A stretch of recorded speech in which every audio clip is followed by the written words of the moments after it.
여러분 안녕하십니까? 김왕식입니다. 제가 칠판에 친구라고 하는 이음절을 적어놨습니다. 정성스럽게 적었습니다. 여러분, 친구가 많이 있으십니까? 아니면 한두 명의 친구일지라도 영혼을 교감할 수 있는 귀한 친구가 있으십니까? 저에게도 서너 명의 참으로 귀한 친구가 있는데 그들에게 정말 제가 귀한 친구인가 생각을 해 보았는데 그렇게 자유롭지만은 않습니다. 그래서 이번 이야기를 통해서 저도 제 소중한 친구들에게 좋은 친구가 되려고 노력을 하고 있습니다. 얼마 전에 인터넷상에서 친구에 관한 글을 읽고 가슴이 너무나 먹먹해서 여러분들에게 소개해 보려고 합니다. AB라고 하는 이름으로 소개해 보겠습니다. A라고 하는 친구가 있었는데 형편이 아주 어려웠습니다. 서너 살 때부터 이야기가 시작되는데 할머니와 홀어머니가 이 아이를 키웁니다. 아버지가 돌아가셨는지 아니면 또 이혼한 상태인지는 잘 모르겠습니다.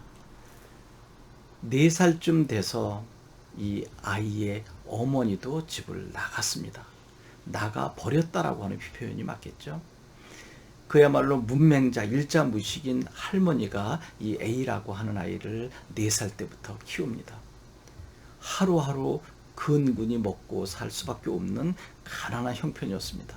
할머니는 대체로 남의 밭일을 하고 또는 시장통에 가서 일을 해서 하루 3끼 먹을 수 있는 정도로 돈을 벌어오고 이 아이를 키웠습니다.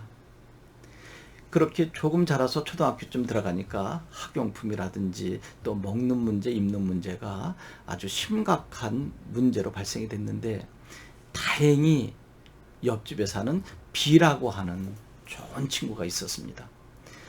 그 초등학교 어린 나이인데도 불구하고 B라고 하는 친구는 늘 A 친구 입장에서 대변해주고 심지어는 학용품 빌려주기도 하고 이제 중학교까지 올라와서는 뭐 체육복이나 또 학용품 이런 것들이 시간표가 다르면 먼저 빌려주고 또 아니면 자기가 먼저 쓰고 나중에 빌려주고 하면서 친구를 돕습니다. 각별한 우정을 서로 보여주고 있는데 친구이면서도 마치 형, 더 나아가서는 부모와 같은 역할을 B라고 하는 친구는 끊임없이 해주고 있습니다. 이제 고등학교까지 어떻게 진학을 합니다. 그래서 이 아이는 중학교 때쯤 돼서 이제 할머니가 돌아가시게 되는데 어떻게 집 나간 어머니가 알고 상중에 오신 거죠. 장례식장에. 제일 먼저 물어본 것이 너 이제 어떻게 할래? 라고 할 때 저는 너무나 가슴이 아팠습니다. 나가서 새로운 남자를 만난 거죠. 재혼을 한 거죠. 그래서 아이 둘을 낳았으니까 이복 동생이 생긴 거죠. 그리고 새로운 남편이 있고 또 새로운 두 아이가 있고 그러니까 이 아이를 아마 데려가고 싶어도 새로운 남편이 어떻게 생각할까 또 두 아이가 어떻게 생각할까 고민했던 모양이죠. 그런데 이 A라고 하는 친구는 단호하게 이야기합니다. 엄마 걱정하지 마시고 새로운 가정에서 잘 사세요. 저 혼자 살겠습니다. 그러면서 아까 이야기했던 것처럼 고등학교도 이제 혼자 진학을 하고 친구 집에서 묵기도 하고 또는 독서실에서 총무 생활을 하면서 스스로 고등학교 생활을 하는데 이제 마지막에는 자취 생활을 하게 됩니다. 그런데 자취 생활에도 월세를 내야 되잖아요. 월세가 몇 달 밀려서 어린 나이에 그 주인에게 또 못 들을 소리도 듣고 상처를 많이 받습니다. 그때 또 B라고 하는 친구가 찾아옵니다. 그동안 세배 또 용돈, 세뱃돈 이런 것들을 모아서 우리가 생각할 수 없는 그 당시에 40만 원이라고 하는 돈을 친구 A에게 내놓습니다. A는 받지 않습니다. 이렇게 큰 돈을 내가 어떻게 받느냐. 근데 B는 이것은 나에게 중요한 돈이기도 하지만 너에게는 너무나 필요한 돈이니 이것으로 월세도 내고 또 쌀도 사서 먹었으면 좋겠다. 너무나 고마운 일 아닌가요? 고등학교 때 여러분, 지금 여러분 고등학생이잖아요. 그런 친구 있으십니까? 그리고 이제 시간이 몇 년 흘러서 A도 B도 새로운 가정을 꾸립니다.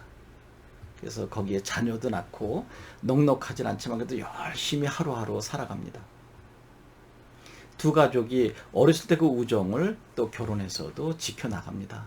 같이 여행을 가기도 하고 또 맛있는 음식을 서로 만들어서 나눠 먹기도 하고 그렇게 몇 년을 지냈는데 하루는 B라고 하는 친구가 초췌한 모습으로 찾아옵니다. 여러분, 여기서부터 좀 가슴 아픈 일들이 벌어집니다. A야, 내가 급하게 쓸 때가 있는데 2천만 원만 빌려주면 안 될까? 여러분, 지금도 2천만 원 참 큰 돈이죠. 2천만 원이 있을 리가 없죠. 그래서 어디에 쓰는데 그렇게 큰 돈이 필요하냐라고 해도 B는 그냥 빌려줬으면 좋겠어. 내가 꼭 갚을게.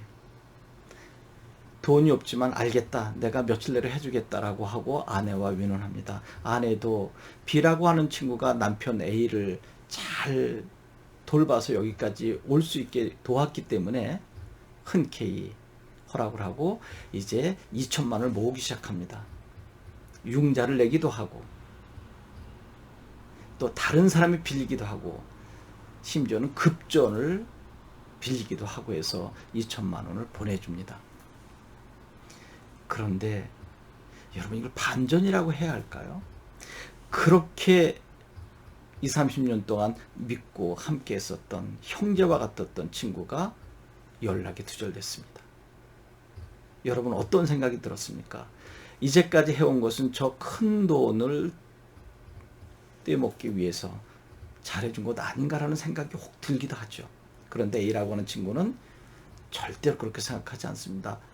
그 2천만 원 때문에 친구를 잃었다는 생각도 있었지만 2천만 원보다 친구가 너무나 걱정이 됐던 것입니다. 혹시 어디 아프진 않은가?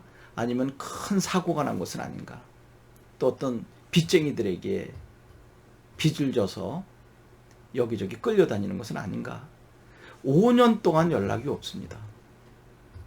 여러분도 걱정이 많이 되시죠? 그런데 5년이 지난 후에 친구가 찾아옵니다. 그때 어떤 모습이었을까요? 아주 초췌한 모습이었습니다. 얼굴이 까맣고 그러면서 딱 한마디 합니다. A야, 참 고마웠어.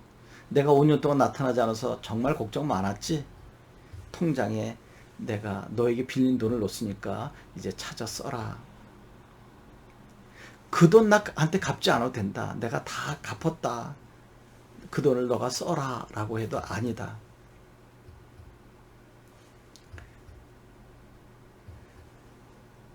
여러분, 어떻습니까? 그래서 분명히 무슨 일이 있는 것 같아서 B 친구의 아내에게 연락을 해봅니다. 놀라운 사실이 밝혀집니다. 친구는 췌장암 4기 말기였던 것입니다. 그리고 병원에 입원해 있는 과정 속에 돈을 준비해서 갚으러 왔던 것입니다. 그 왔을 때는 췌장암 3기였던 것입니다.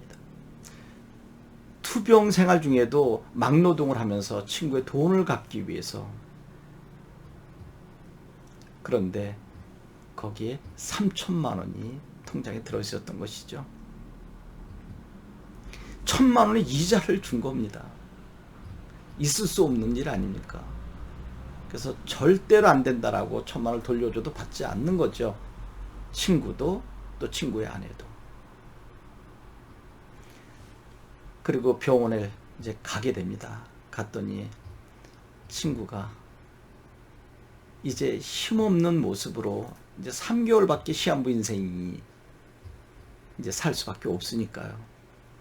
이제 내가 너에게 빚을 갚아서 마음이 놓인다.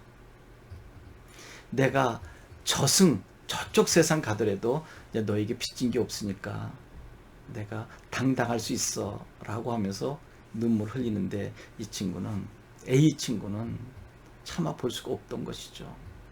막 잡고 울부짖습니다. 왜 그렇게 큰 병이 있으면 나에게 이야기하지 않았냐? 네가 이제까지, 내가 4살 때부터 너는 내 옆을 지켜줬고 내가 이렇게 성장하도록 한 것은, 낳아준 것은 부모지만 나를 길러준 것은 바로 B, 너다. 마치 관중 포숙의 이야기와 똑같죠. 관중이 그런 거죠. 나를 낳아준 것은 부모지만 나를 길러준 것은 내 친구 포수가다 라고 할 정도였으니까. 그야말로 포스가와 같은 친구죠. 이제 3개월 동안 내가 어떻게 저 친구를 도와야 할 것인가. 맛있는 음식을 해서 저 친구를 초대해서 한번 상을 차려줄까. 아니면 저 친구가 좋아하는 곳으로 여행을 한번 가볼까. 마련 중에 있었던 것입니다. 그런데 3주 후에 부음이 날아옵니다. 부음이 뭔지 알죠? 부고장입니다. B라고 하는 친구가 저 세상으로 간 것입니다. 3개월이면 그래도 여유가 있었는데 야박하게도, 안타깝게도 한 달도 더 못 살고 천국으로 간 것입니다.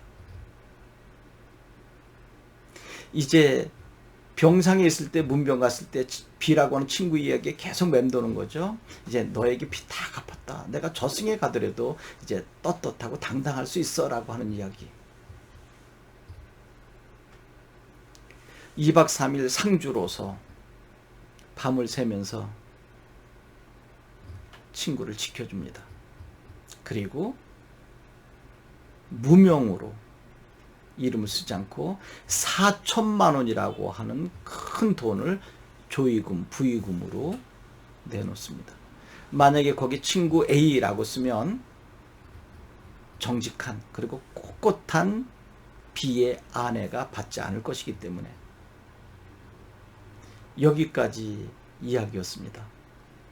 이 이야기는 인터넷상에 많이 떠도는 이야기입니다. 누구나 쉽게 볼 수 있는 글인데 저는 그 글이 굉장히 가슴 아프게 다가왔고, 그 글을 읽는 순간 너무나 가슴이 먹먹해서 견딜 수가 없었기에 서두에 말씀드린 것처럼 여러분에게 소개합니다. 입시를 준비하는 수험생 여러분, 자소서, 구술 면접 바쁜 거 잘 알고 있습니다. 또 정시 준비하는 학생들은 또 수능이 또 90여일밖에 남지 않았고요. 그래도 지금 여러분과 함께 하고 있는 옆에 있는 친구 한번 돌아봐야 되지 않을까요? 또 여러분은 그들에게 있어서 어떤 친구인지 한 번 더 생각해 봐야 되지 않을까요?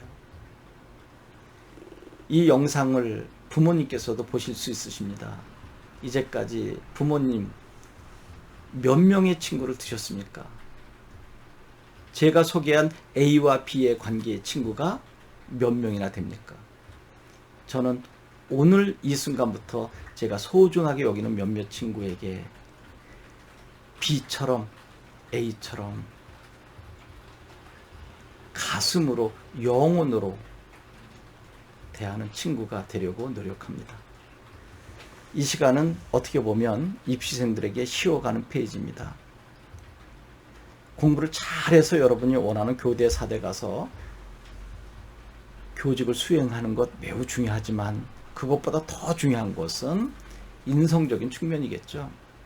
적어도 여러분과 함께 하고 있는 친구, 또 부모님에게 어떤 모습으로 서야 하는지, 또 교단에 서서는 여러분의 사랑스러운 제자들에게, 또 제자들의 부모님인 학부모님들에게 여러분은 어떠한 스승상을 보여야 하는지 깊게 생각해 보는 시간이었으면 좋겠습니다. 여러분 고맙습니다.